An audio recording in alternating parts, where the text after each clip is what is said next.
thank you very much for coming to the Union today. Today's guest, he's one of the UK's leading etiquette experts. As director of the Etiquette Training Institute, the English Manor, he's run 2 podcasts, he's written 4 books, and he's recently published a new book, Just Good Manners, this September. You know him, you love him. Please give a warm welcome to William Hanson.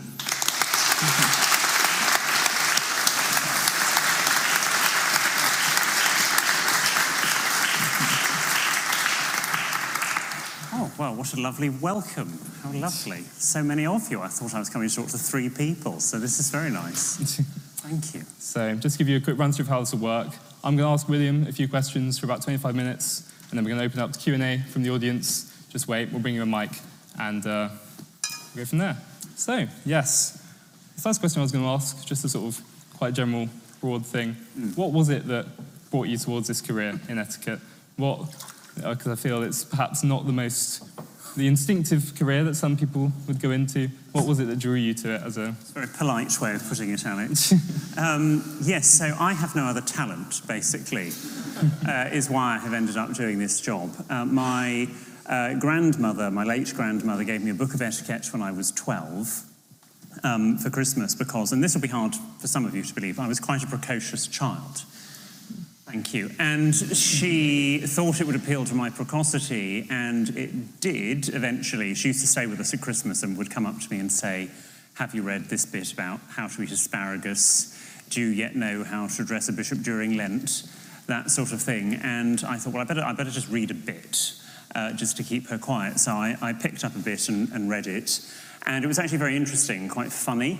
It was quite bitchy, to be perfectly honest, and I thought, I quite like this. And so there was a bookshop in Bristol that I used to go to when I was meant to be playing sport, and would go and sort of order in other books on etiquette and would read these very quietly in my spare time. And when I was 16 at school, they came up to me and said, we need someone to teach the younger years how to set a table every Tuesday. And I said, well, does that mean I can definitely officially get out of doing rugby?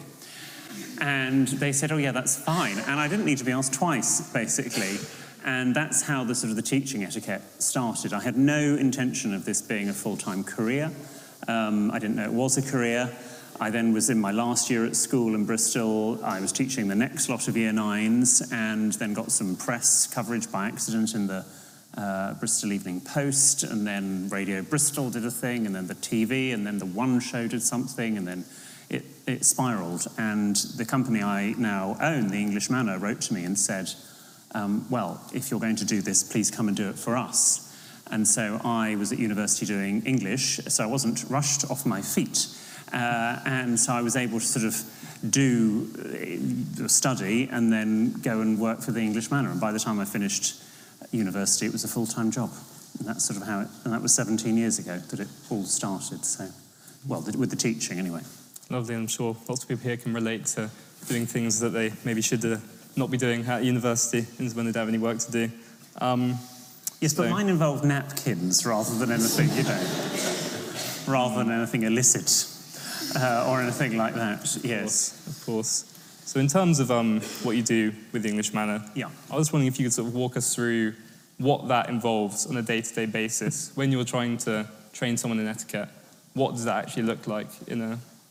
Well, I'm very lucky that my job, there is no such thing as a standard day, and that's what I quite like. I have lots of friends and colleagues, and even my husband, who has sort of a 9-to-5 job in an office with a commute. And whilst I sort of slightly envy that from time to time, I'm also very lucky that every day is different. But the English Manor, we are such a small, niche business, obviously. There are about 4 or 5 of us on the core team. Some of us, as I was saying to you earlier, were currently, and I should just say I can talk about this because this is not a state secret, because this client put it on their Instagram over the weekend. We're working with the royal household in Oman, in the Middle East. We're doing a 4-week training program there. And so I was over there to start it, and then other colleagues are there teaching international protocol and etiquette to members of the royal household and the protocol department there. Or over the weekend on Saturday, I was doing a dining etiquette masterclass in a private dining room in London for a group of people. So it can vary. Then on Thursdays I do one of the podcasts that I do, so that's always my Thursday. So that's my day of routine, is that I always know a Thursday is podcast day. Very good. Are there any, I wouldn't want you to violate any sort of confidentiality, but are there ever any clients who you find a bit more difficult to drill in the etiquette to? I would say that you've got to want, I think, and this is true of any subject, I'm sure it's true of people here with their own degrees or things they did at school, you've sort of got to want to learn the subject. And for example, on Saturday, with the dining etiquette thing, that was an open enrolment course, so the people that have literally booked to come on the course have actively wanted to be there and sit there and learn, so that's good. You're preaching to the choir. They're nice people who want to be nicer. Where it sometimes is difficult is when we are sort of put into banks or law firms or companies that sort of send their graduates or send their employees to sit and listen to us, and they haven't paid your invoice. They have not sat there, or they have not chosen to sit there and listen to you. They have been told to sit there, and so sometimes that's the slightly tougher crowd, is that where they're a little bit more reluctant. And I also find, and I get a sweeping generalisation here, but the closer in age people are to sort of the conventional learning ages, so school and university, the easier they are to teach. I had to do an event last year in London for some international businessmen who were mostly 55 plus, and they were so hard to teach because I think their brain is so far away from the sort of the learning stage of their life, and it was just so not conditioned to learning and taking on new concepts because they've got to an age where, well, I've done it like this and I've done okay. So that can be a slightly tough crowd. Yeah, I mean, following on from that, are there any particular habits that you find people really can't let go of? Yes, normally with dining etiquette.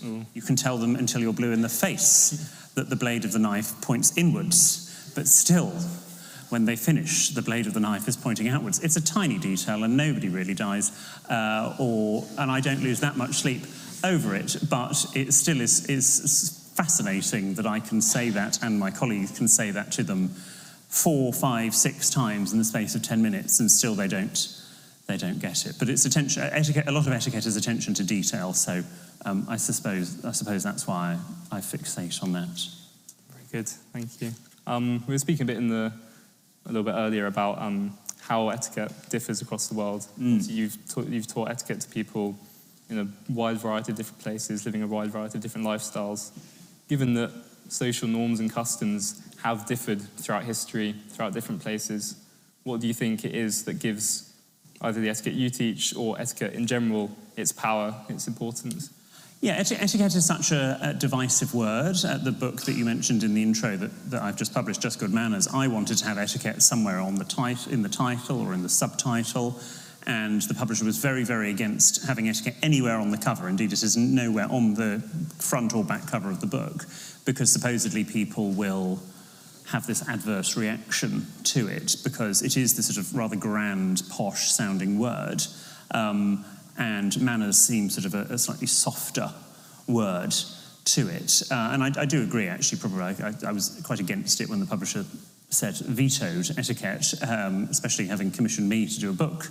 But I think it's paid off. But etiquette, yes, people do have one of two reactions. It's either like, I don't need this, come on, this is 2024, or whatever the year is, or they sort of quite like it. But in Britain, I generally find Brits sort of like it, but it's a little bit net curtain brigade in that they don't want other people to know that they have either come to etiquette classes or that they have bought an etiquette book.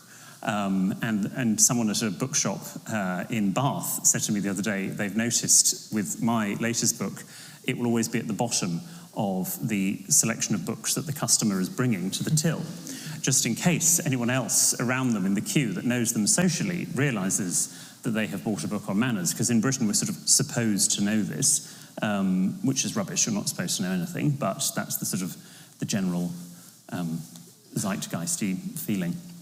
You mentioned that people feel like etiquette is not something from the modern world. Would you say there's any problems that the modern world has presented that need an etiquette solution, such as maybe you might have discussed in the new book?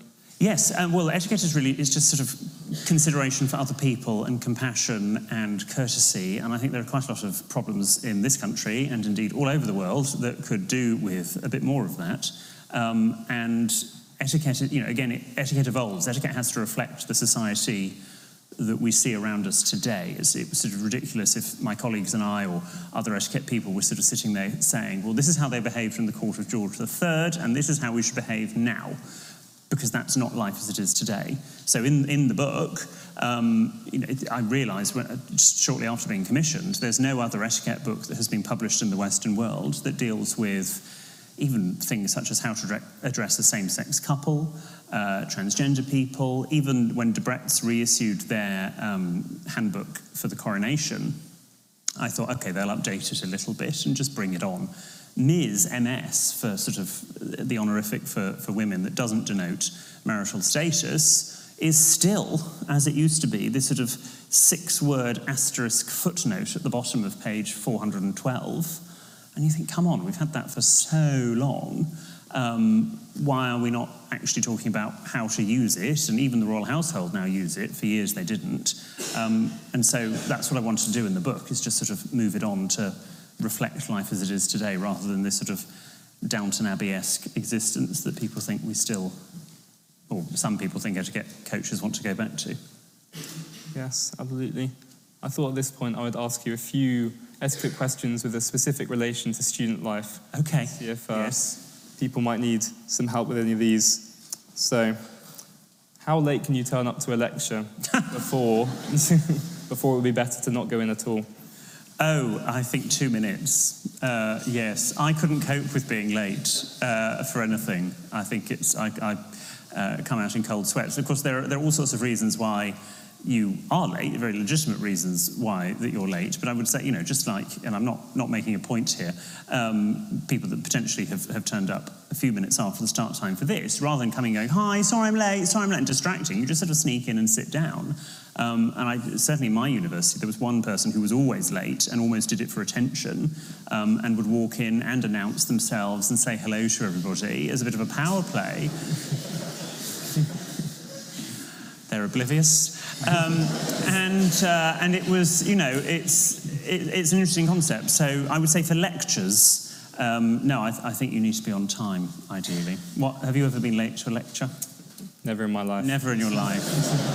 Well, at Cambridge actually. But I guess different tutors have different expectations. I think some will be very cross with you and others won't so much care, probably. Yes. Well, some subjects build in, or a lot of subjects build in a 5-minute late time, so it starts because we expect people to be late already. Well, indeed, tonight, I said, what time are we starting? And you said, well, it's advertised as 6, but we'll go on at 6:05, just in case there are people that are late. So, yeah, I guess you can buffer it. And actually, the lateness thing is interesting, because socially, can I ask, just by show of hands here, are you aware, if someone invites, this used to be the rule, if someone invites you for dinner, and they say, come for 7:30, in fact, I'll do it this way. I'll shout out a few times. Put your hand up when you think I've said the correct time, that you as a guest should turn up to someone's house.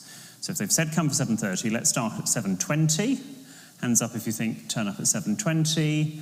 Hands up if you think 7:25. Hands up if you think 7:30. Interesting. Hands up if you think 7:35. Hands up if you think 7:40. Any later than 7:40, put your hand up. You, sir, what did you 7:45. Oh, you devil, just an extra 5 minutes. Did anyone want to say any later than 7:45? Yes? 8, gosh.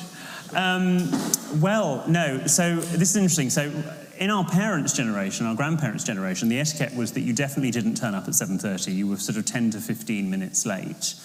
I think it was interesting, the most number of hands that went up here were on the 7:30 time, which is probably when millennials and Gen Z are now sort of turning up to things. And I think there are all sorts of reasons for that. So I think that rule, the 10-minute late rule, is slightly going. I would say 7:30, 7:35 is fine. Never be early.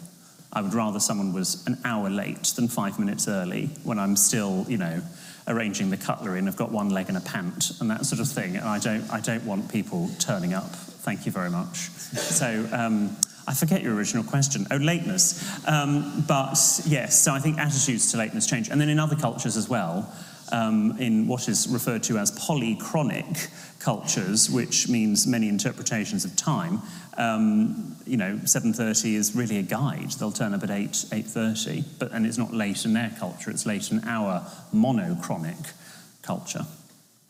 Yep, never being early is definitely something I can get behind.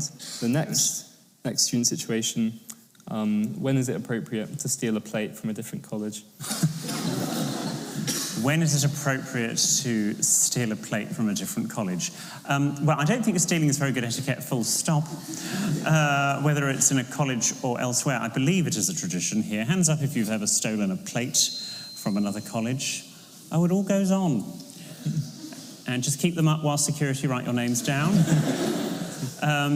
Yes, I would say probably not good. I mean, you could steal it as long as you intend to return it, I would say. That perhaps is the workaround there, if it's a college tradition. More borrowing than stealing, then? Exactly, borrowing on a short-term basis. Very good. And the final one, if you're at a formal dinner with your supervisor or your professors, how much wine is it acceptable to drink? How much wine is acceptable to drink? Well, everyone has, has a different tolerance to alcohol. It depends how much food you've eaten that day as well, and depends what alcohol it is. I would say if you sort of know that after 2 Pinots you're anyone's, then I would probably stick to just 1, because you are in front of your supervisor, and you probably don't want to disgrace yourself. Would be my suggestion, but I appreciate I am a bit of a buzzkill, so I know that my answer is maybe not what will happen in practice. Food for thought, certainly. Yes. He's going to ignore it, is what he's trying to say. We'll see. So, I think you often get asked some quite esoteric questions, shall we say, about etiquette. I was wondering, when you get one of these kind of questions, how far do you actually consider the genuine appropriate response in that situation? Is this on the podcast or on podcast, occasionally online, perhaps in person? Yes, well, we'll get on to online comments in a minute, shall we? But on the podcast, we genuinely don't know what the questions are in advance. The producer looks at them and puts them in front of us. I don't read them in advance. I mean, I maybe sort of slightly scan it a second before reading the sentence, which I think works beautifully because you get nice reactions to certain letters that are particularly filthy. We had a letter a couple of years ago that some of you may be familiar with. If I say mother's shoebox under the bed, does anyone know what I'm talking about? Any nods? Yes, I see a couple. Yeah, some sheepish nods over there. Should I recap this letter? I think you ought to. You ought to, yeah, okay. So I'm sorry if you're easily offended, you've come to the wrong place. But basically this listener wrote in to say that she was looking after her parents' house whilst they were on holiday. And for whatever reason, and I think this is where at the first alarm bell rang, they decided to look under their parents' bed. And it was an odd, train of thought, and they found a shoebox. And in the shoebox were a range of sexual toys. And for whatever reason, stop me if you want me to not complete this story, because it gets worse. And anyway, she decided she'd, and I'm going to sanitize it, have a go, with, as she says, the most monstrous, humongous thing that she'd ever seen in her life. And she had the best time of her life. And she thought the next day, well, I'll go and see if I can buy my own, because I can't steal this. So she went to see if it had any markings on it, and it did. And it had the brand name, which is Clone Willy. And it dawned on her that this was obviously a replica of her father's appendage. And she was writing to us to say, what the heck do I do? And our recommendation was go and have serious therapy. Because that is not really manners, that is just smut. So people write to us with those sort of questions, or then contrasting that, we also have people, my favourite letter we ever got was someone in the High Commission of Fiji in London was having an argument over who got access to the diplomatic parking bay when the High Commissioner was away. and could we arbitrate on which of the people in the embassy should get access to it first? And that's the level I like to work on. But our listeners come in with these quite bizarre and obscene letters, and it's never got worse than the shoebox dilemma. Are you glad that I did that for your peers? Yes. It's all his fault. I think on that note, it's a great time to open questions to the audience. Oh, yes. So just don't all rush at once. Yeah, so just stick your hand up and then wait until we bring a microphone to you and ask a question. So, any questions? We'll go here. What was the final answer to your Fijian Democrat? What was the final answer to my Fijian diplomatic parking bay? I think we said, well, so a lot of protocol is done on alphabetical order. We said do it by alphabetical order of surname of employees of the High Commission, and there won't be many of them because it's only a small one, so you just sort of take it in turn. So it's sort of Andrews and then Brown and then whatever. That's, I think, what we said. It was years ago. Do you work for the High Commission of Fiji? Or? Not yet, no, but you've got aspirations. There's a question over there. Oh. I feel very important now. Is there a way to network politely and properly? Because I feel like especially because I work a lot in like film and TV, and whenever I'm trying to speak to people, I always feel so obnoxious. And then, how do you navigate that appropriately? Yeah, networking, let's be honest, most people don't really want to go into a room full of people they don't know and make small talk. We are naturally shy as humans. We might be able to do that with a room full of our friends or people that we know of, but it's almost an unnatural thing to do, but sadly we have to do it. Best piece of advice I would give is if you feel anxious and you sort of are anxious going into it, it's almost going to be a self-fulfilling prophecy, and that is going to be picked up, and it's almost better to not go. And actually, if your version of networking is just taking people out for coffee and doing sort of almost micro networking rather than macro networking, okay, it's going to take up more of your time. But if you're more comfortable taking one or two people out for coffee and getting to know them that way than going up to strangers, then do that. So make networking work for you. You don't have to love it, and you don't have to do those big events. But if you are going to go up to them, there's so many Brits or people that have lived in Britain for too long will sort of go up and almost be self-deprecating or say something sort of almost slightly negative in order to bond, such as, the band are very loud, or, terrible day, isn't it? Or sorry to interrupt. That's the classic one, sorry to interrupt. And all of those things have slight negative connotations. And actually, if that person doesn't know who you are, what they're doing is they're judging you within the 7 seconds, as Harvard proves that we judge people within 7 seconds. And the first thing that you've told them is that you're a complainer, or you're negative, or that you're interrupting, and none of those things are good. So actually what you need to do when you go up to people is say something positive or neutral. So may I join, rather than a sorry to interrupt.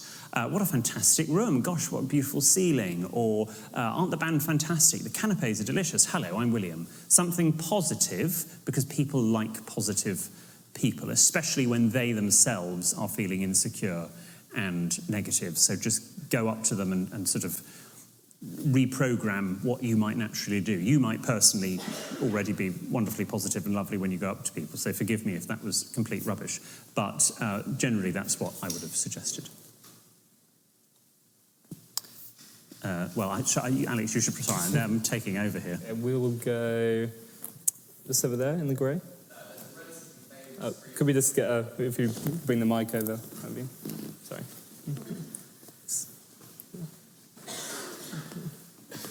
I can guess the question, but we'll wait to hear it.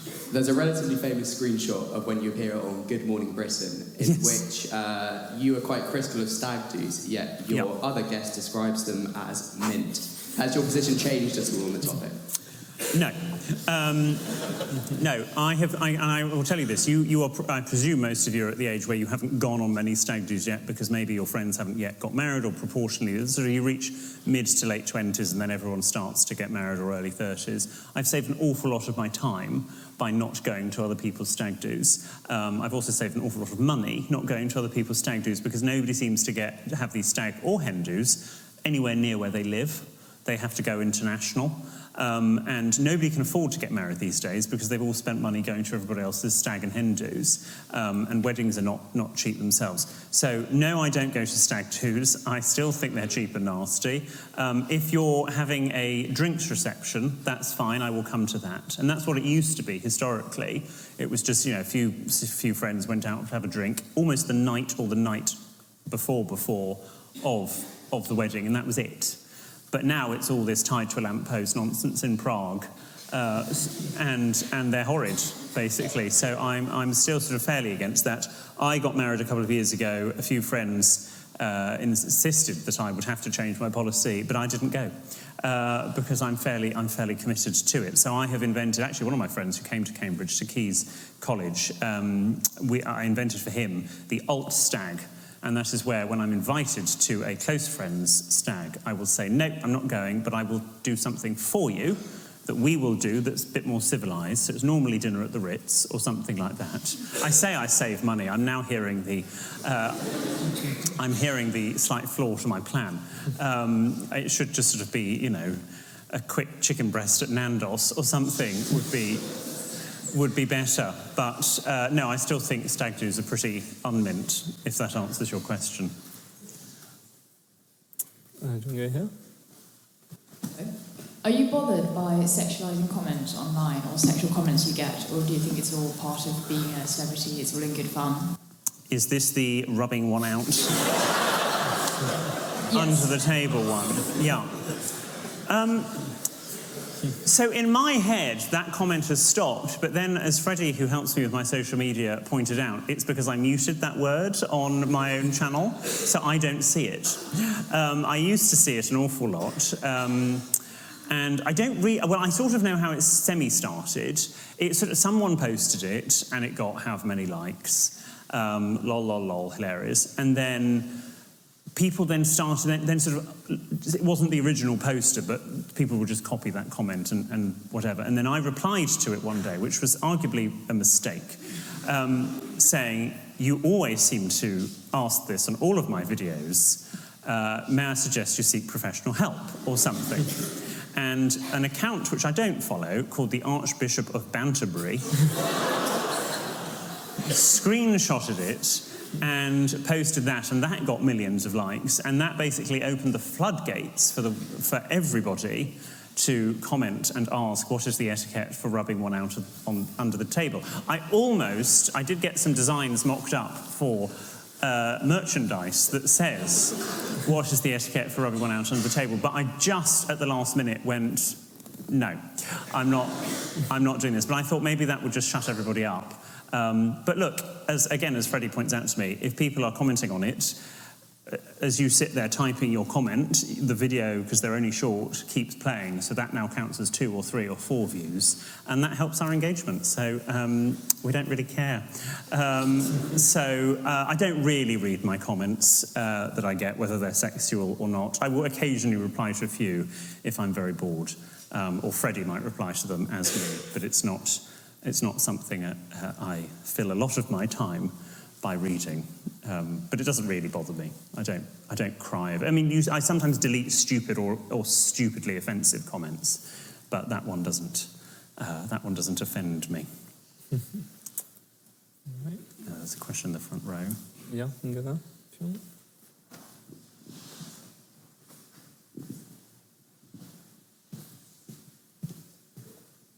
Thank you so much. I was wondering, so in the hypothetical scenario that this is kind of an extension of your networking question, that you meet someone and you have small talk, but you don't get to know someone in a personal way whatsoever, what's the most ideal second encounter with them? Because since moving to the UK, I've seen lots of this sort of awkward half smile in the street, but I was just wondering what the most polite interaction would be. Oh, wow. Okay, yeah, a sort of a half smile, yes, is probably what generally most people do. I mean, I would always say just try and give a full smile to anybody that walks past you, because it's much nicer and it might cheer them up. You never know.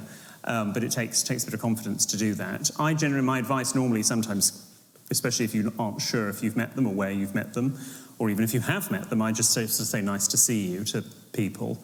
I obviously don't say nice to meet you for all sorts of other reasons, but nice to see you is sort of quite generic, because it is nice to see them. And often it sort of, if you go, oh, hello, how do you do? Or nice to meet you, or pleased to meet you.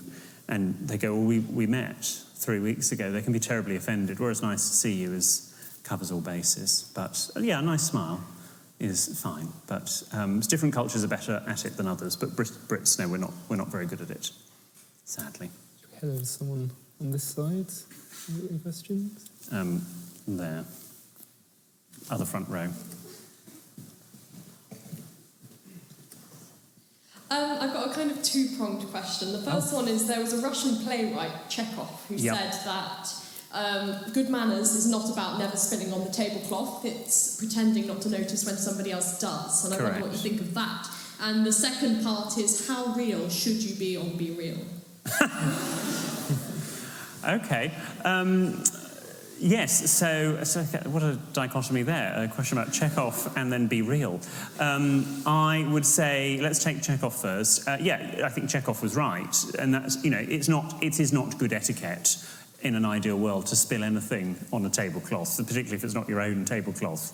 But it happens, whether it's the tablecloth, the carpet or something. And yes, if a friend came round for dinner and they spilled red wine on the carpet, obviously, as a host, I should be going, let's pretend he wouldn't do it, but let's pretend Alex did it. I would say, oh, Alex, please, don't worry, this carpet's had all sorts on it. It cleans very easily, actually. Please do not worry. Inside my head, I'm plotting his slow and eventual death, but I'm not going to say anything.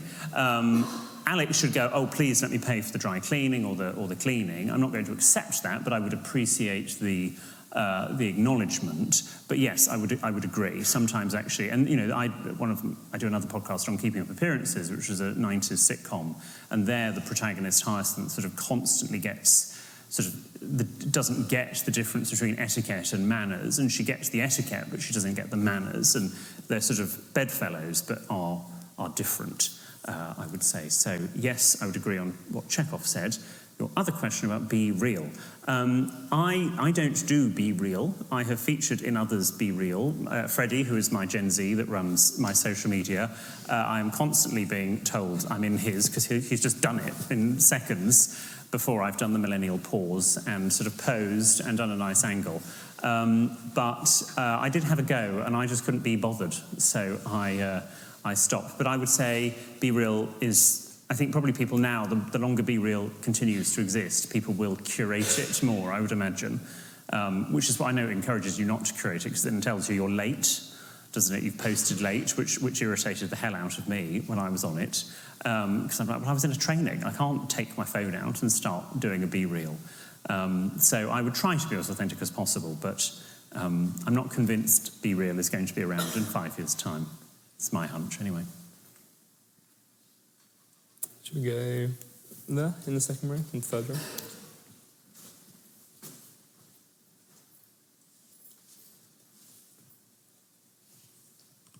Thanks. Hi. You've mentioned a couple of times that etiquette sort of changes over time, of course, including just between generations. Yeah.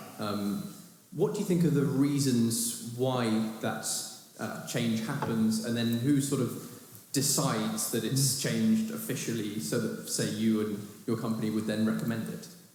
That's a very good question. I think, if we sort of go back a bit, etiquette as a word is French origin, Louis XIV, etc. And there, obviously, Louis was coming up with these rules in order to sort of elevate himself and to keep any sort of sense of revolution at bay. And it sort of worked for him, but not for Louis XVI. And their etiquette was very exclusive, and it was designed to sort of divide society, which obviously is not great. And then obviously in the Georgian court in Britain, the Georgians influenced it, etc. I would say now the etiquette, particularly with newer technology, Be Real, Netflix, social media, mobile phones, I would actually say etiquette's quite democratic now, because we, the people, are making the rules and finding what is acceptable and what isn't. And so, whilst historically it might have been royal families or monarchies that created the rules because of their position of power, now it's us, and most of it, if you look at the telephone, when the telephone was first invented and installed in people's houses, you had people sort of shouting down the telephone in their house because they didn't really understand how it worked. And then sort of etiquette guides actually went into the back of telephone directories at the start of the 20th century to tell people how to use the telephone, and that finessed out. And then when the mobile phone came in the sort of the 90s, and it was satirised by the Trigger Happy TV programme with "I'm on the train," where he would scream down the phone on the train, because that's what people did. Because again, they still didn't realise how telephones and mobile phones worked. And now we've got a similar sort of thing where most of us find it incredibly irritating when people do speakerphone calls in public, and we can hear both sides of the conversation. And I would say probably give it 2 or 3 years of most of us sort of giving sort of dirty looks to people that are doing that on trains, and probably most people will stop doing that or will put headphones in so we only hear one side of the conversation. So I would say now the people are probably more responsible for etiquette than royal families or things. And so it's up to companies or people like me all over the world to sort of just arbitrate between what's come before and what those core principles are, and common sense and what should happen now, is what I'd say. It's a very, very good question. Shall we go? Your hand up first there in the stripy jumper.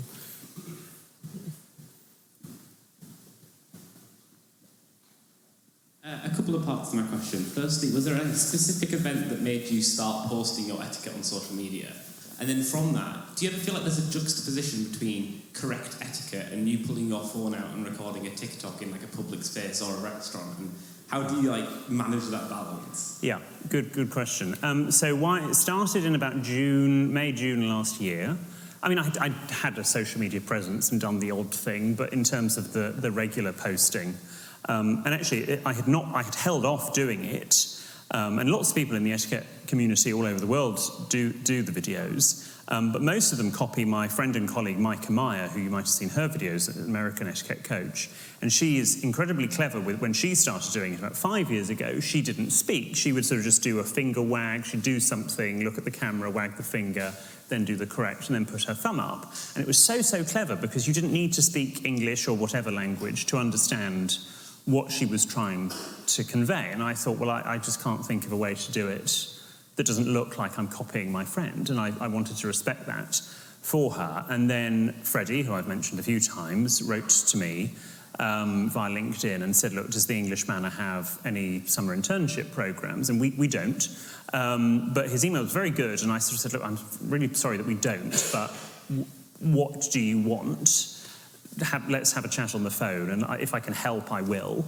And he sort of explained what he wanted, and I really couldn't help. And then at the end of the phone call, he said, oh, you should really do more with your social media, by the way. And I said, oh, yeah, but I can't be bothered, and it's so embarrassing, and blah, and it's so time-consuming. You don't necessarily make any money from it, and I was sort of a bit... And also, I hate looking at myself, and I don't want to be sitting there editing a video of myself going, oh, I look a bit fat, or I don't like... My nose has gone a bit shiny, or anything like that. So he said, well, why don't I do that as the summer internship? And I said, okay, well, you've got to admire persistence. So I said, yes, all right, let's do that. And I was saying like 100,000 followers on Instagram, which, is okay. And now in the space of a year and a half, I hate myself for saying this, it's now 3 million on Instagram, and it's just from posting these videos, and it has opened channels, and it's a phenomenal form of marketing. But yes, you do feel like a turnip in a public place, and I get Freddie to sit me at the back of restaurants where nobody is seeing me, or now we work with restaurants that we can go in before opening and do it. But I'm always very conscious of don't get anyone in the back of shot, because it is a public space and people have a right to their own privacy. But I've sort of countered the fact that if it has helped. And actually, I was on the Central Line the other day, and there were a group of youths who were sort of 14, 15, and I had my headphones on, but it had stopped playing, so I could hear what was being said. And they were only sort of where you are, and they were sort of pointing and nudging each other. And I sort of clocked they'd noticed me, but I was looking up, and I thought, this could go one of two ways. And one of them said, no, great. He's taught me that when I'm ready to order, I need to close my menu. And I thought, oh, that's really nice, that little silly video that I filmed and got really embarrassed about filming in coat has taught somebody that actually, if you want the waiter to come over to take your order, shut your menu, because that's the signal that you're ready to order. So I think that sometimes negates the slight awkwardness, but I'm quite awkward about when he starts doing it. Or if I see the waiter coming and we haven't got permission to film, I go, stop, stop, stop, stop, stop, stop. So he puts the phone down. But most restaurants are fine with it. They don't really care. The photographer's got a question. Go there. What's the proper etiquette in asking for someone's name after you've met them multiple times and forgot their name every time? Yeah, good. So if you say to someone, I'm so sorry, I've forgotten your name, they're going to feel this big because names are so personal. So obviously it's not ideal that you've forgotten their name, but it's much better if you say, please remind me of your name, because it's just a little bit softer. And generally people won't mind as much, because then the implication is you did know it, you're just having a temporary block, whereas sorry I forgot your name, it almost sounds like we weren't very important at all, so I didn't bother to learn it. But please remind me if your name is better. But you can train yourself to become better with names. Generally, I find if I use somebody's name back at them within a minute or two of meeting them, it helps me remember it, rather than if I just think, Samantha, and I think I'll remember Samantha's name, and then 5 minutes later I've forgotten it. So the better you get. Also with restaurants, I will write in my phone the name of the waiters. That if I go to restaurants regularly, I'll write their names down, and then just before I walk in, I scan the names and then go, hello, Susan, or whatever the waiter's called, Alessandro. And again, it makes a difference to them, because they're, oh, he remembered me, that's fantastic. And you generally get slightly better service, I've found. Good to see. Hello. Hello. I was just wondering, what would you say is the proper etiquette for talking about sort of money or sort of sexual subjects or things like that? Because I find that, especially with someone you don't know, if they sort of open up to you in those kind of topics, you think sort of, oh, they're being very transparent with me, and you sort of create a bond there. Or would you say it's a bad topic to go into and people think negatively about you? Yes, I mean, traditionally, I would say the 5 taboo topics for small talk with strangers still stand: sex, money, politics, health and religion. But that doesn't mean to say that you can't talk about any of those during big talk when you get to know somebody, but everything with moderation. I think the most divisive is still money, particularly in Britain. We're not very money focused. It's very uncomfortable, and it makes people feel uncomfortable. So that's anything from, oh, I love your trainers, where are they from? Because whether they're Gucci or they're G-Star Raw or something doesn't really matter. If they're nice, they're nice. Doesn't really matter what brand they are. So I would probably avoid money at all costs. Talk about it with your partner, maybe, or your family. But not with strangers. But sex and sexuality, I think, particularly is becoming less taboo, but still not with strangers. And even when you enter into big talk, I would not use to begin with either, and sort of hold on to that and listen to clues that they give. And if they mention something, even like the classic one is children, or even if they mention their job. If they've got a job, because the taboo is still you don't talk about people's jobs socially, but if they mention their job, oh, I've had a really busy day with my patients, for example, you can say, oh, patients, so is it something medical? And if they've said that word, they themselves are subconsciously happy to talk about their job. And a lot of conversation is just listening to the clues that people give you themselves. Should we go just there? Because etiquette often has to do with your relation to other people, do you find that when you're out of the public eye or of social media, you still follow etiquette to the same degree? Yes, people think I'm some sort of Little Britain character or something, and that this is an act. And no, it's not. Yes, I think it's quite and actually since the social media stuff, and also the podcast to a certain extent, it is... And some people will know who I am. I think it's quite a good check and balance for me. that I can't behave badly, because it's very easy, let's be honest, it's much easier for us all to be rude to one another and nasty. Being polite sometimes is a bit of an effort, and it is tiring being nice to people. But and sometimes, you know, I want to sort of be a grumpy git back to people, particularly to people that are rude themselves in public. But actually, the fact that actually someone might know me, whether it's because they've sat through a training, or I might have gone to university with them, or they might have seen my social media, is quite a good reminder for myself. No, I can't do that. So I don't mind it too much, because I think it's probably better that I, and indeed anybody, is a nicer person. But again, I would say etiquette should be a muscle memory. You're meant to sort of, it's not meant to be this restrictive straitjacket. You are meant to, it's a bit like learning to drive a car. When you first learn to drive, you are so fixated on keeping that car on a straight line on the road and not crashing into someone. You can't have the radio on, you can't really talk to your instructor. But once you actually get a bit of confidence, you sort of change gears and you change stations and you flip your hair and you pick a bit of spinach out your teeth as you drive, and the driving sort of just happens naturally. And that's really what we want with etiquette, is that it's sort of just meant to happen. And actually what you do is you focus on building the relationships with people around you, which is arguably more important, and the etiquette is just there to give you the confidence to go around that interaction. Go over there. That's in the fourth room. Just there, next to the guy who asked the first question. Dan.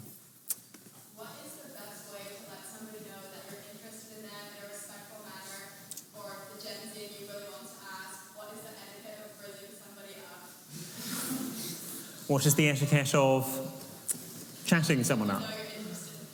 Interested in them in a sort of romantic way. Okay. Gosh, well, it's been an awfully long time since I had to do this, so I'm probably not the best one to ask. I would say probably still compliments is still the best thing, and not giving reflex compliments either. So if someone compliments you, not going, oh, and I love your hair too, for example. Just sort of clocking it. But just be yourself as well. And I think confidence rather than awkwardness is probably quite sexy, probably. But again, I'm probably not, I'm not known for my, I mean, I am married, but I didn't have any other boyfriends before my now husband. So we were both of each other's first boyfriend, which is terribly romantic. We like to tell each other, but yes, I would just be yourself and be confident and go for it. But it is harder. I think it's harder now because there are all these rules as to what you can and cannot do necessarily. But actually, if you're just a nice person and you're genuine and you don't play games as well, I think, rather than the sort of slightly school ground desk. Oh well, I have to text. I have to wait 12 hours until I phone them back. Oh, boring. Just sort of be genuine and spontaneous would be my advice. But yes, I'm also caveating it with not my area of expertise, unfortunately. Let's go over at the back there.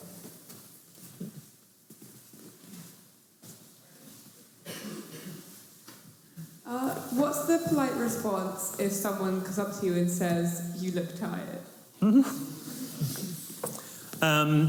Yes, which is not a thing you should say to anybody. I would just say, oh, okay, thank you, and move on and ask them another question. I wouldn't try to justify it. And it might be that you're absolutely exhausted. It might be you're tired because people keep coming up to you saying you look tired, and you're tired of that. But I just say, oh, thank you, and move on. So, yes, you just sort of sometimes have to sort of, or just be silent. Or, the best thing, actually, not so much the tired thing, but I guess it works the tired thing. If someone says something objectionable to you that you think, hang on, sorry, just ask them to repeat it and just say, sorry, can you say that again? Or can I ask you to repeat yourself? Because actually most of the time, probably won't work for tired, but most of the time people go, well, of course, that's not what I meant. What I meant was, and it sort of, they start to sort of try to dig themselves out of the hole they've just jumped into. Do people say that a lot to you? Oh, I'm very sorry. But yes, no, I wouldn't. You could maybe say that, if you're a parent saying it to a child, that might be okay, or a loved one to a loved one, but other than that, you look tired is an odd an odd thing to say. It's probably because you're working hard as well, and they're not. Potentially. Alex? Yes. Any more questions? There's some over here. A few hands okay, we can over. go to you in the back corner there, in the, yeah, you. Susan. So this comes from an international student. So I arrived in the UK and I was wondering, how do British mannerisms and etiquette differ from, like, let's say, French or German etiquette? I'm from Luxembourg, so we're heavily influenced by the French. Mm-hmm. And how do you make a good first impression in the UK? So what to do and what to avoid? Great question. I would say, well, British manners probably are different from other European countries because we're more uptight, probably. So I think we have a lot more rules, particularly with dining, compared to, let's say, French dining etiquette, where the modern sort of form was codified post-revolution. So it's a lot more straightforward than maybe ours. And making a good first impression, I think actually that's universal, whichever country you're in. It's just eye contact, looking people in the eye, holding that eye contact, giving more eye contact when you're listening than versus when you're talking, and asking questions about them rather than what most people do and just sort of ask questions about them, or sort of ask a question and then try and turn it back on them. If someone's telling a story about a skiing accident, they then want to sort of, they're thinking, what story do I have about an accident I had on holiday that I can tell to almost compete with this person? And actually, most people just are very happy if you just ask them follow-up questions about their skiing accident. It also saves you from having to do most of the talking. So I would say that probably would be my universal guide to making a good first impression, is just focus on other people, look at them, and be interested, would be my suggestion. Okay, we've probably got time for about 3 more questions. So we can go there at the end of the front row. Down there. Staying on a similar theme, how much time should I spend any time trying to learn to use the fork the British way, having grown up in a country where nobody uses it that way? Which country was that, may I ask? Well, it used to be Yugoslavia, Okay. so to hold the bowl because nobody uses it that way. Yeah. So, yeah, in Britain we have odd rules about forks. The front cover of my book is me eating peas with a knife and fork. Because in Britain you're not meant to turn your fork over when used with a knife. You keep the tines of the fork facing down and you spear your peas. I stand by the fact, and I will go to my grave, saying that that is an easier way to eat peas than turning the fork over like that, pushing them on, and then trying to balance them here where they're not secure. But when they're actually stabbed onto the tines of the fork, they're not moving anywhere, and it's easier to convey them to your mouth. I would say your average Brit probably is not using the fork correctly either anymore, so I wouldn't worry too much. All I would say is, as long as you sort of can do it, or when you need to do it, or where you think you're in an environment where people might notice, as long as you can sort of dial it up and dial it down, and your switch goes both ways, then you're okay, is what I would suggest. But don't worry, because most people can't anyway. We go there on the second row.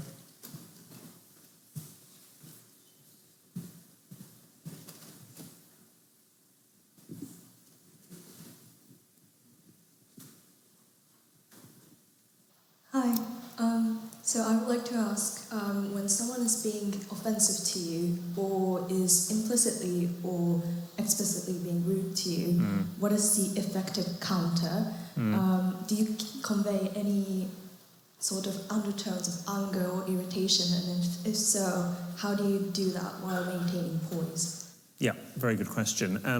Yes, I would say so. Similar answer to the tired question is, you can just, first step would be, I'm so sorry, can you just repeat that, please? Or can I ask you to repeat that? Obviously, if they then sort of double down on what they have already said to you, if they have been rude to you, that is when I think personally you can, if you wish to, you don't need to be overly polite back to them. So Oscar Wilde had a lovely quote that a gentleman is never unknowingly rude. So as long as you know that you are being rude, then treat people how you want to be treated. And if they're treating you badly, then presumably they don't mind if you're going to treat them badly. However, it's probably better to be the better person and bigger person. It's awful that happens to anybody, and it's probably happened to all of us in some form over our lives, but others more so. And I would say you could maybe, when people say awful things to me, it doesn't happen that often, I'll try not to convey that I'm annoyed, otherwise I don't want them to have much satisfaction in knowing that I'm annoyed, because I feel that gives them power. And then it's just trying to move the conversation on, but asking them to repeat it. And two wrongs don't necessarily make a right, but if you need to be rude back to them or just to put them in their place, I think that's, most people would understand why you have done that if people have said something objectionable. Okay, and then one final question. We'll go just to the back of the room, over there. As an avid listener of Help I Sexted My Boss, it brought me great joy to hear the Cloner Willie story recited to a room of stunned, fresh repulsed ears. Yes. And so, in the spirit of Cambridge Union, a bastion of free speech, and in the spirit of the final question of the night, oh God, I was wondering if, perhaps similar to Jordan's infamous Guinness joke, yes, there is a story that was perhaps too rogue for the podcast, but would that be a fitting end to the evening? Wow, okay, well thank you for that question. What's your name, please? Oliver. Oliver, thank you, Oliver. Well, no, because actually, I mean, I'm trying to think if there is anything that we have ever cut on the basis that we allowed that story to go in. I mean, it shows that we don't really have much censorship as to what goes on. No, I don't think. And also, Jordan asked for things to be cut left, right, and centre. I'm very much an open book, and I'm able to sort of self-monitor as I speak, whereas he perhaps isn't, bizarrely, for someone who's in live broadcasting as a profession. But no, I don't think there is anything particularly that we've had to cut, which is a bit of probably a flat answer for the last question. I wish I could think of something. It'll probably come to me the second that we finish this talk, but I will come and find you, Oliver, if I suddenly think of it. But no, well, if we put that Cloner Willie story in, then anything goes, really. And as podcasts aren't regulated by Ofcom, we can get away with more, basically, is the answer. Wonderful. Well, I think that was a fascinating hour of discussion there. Well, thank you. Everyone, please thank you, Ms. William Hanson.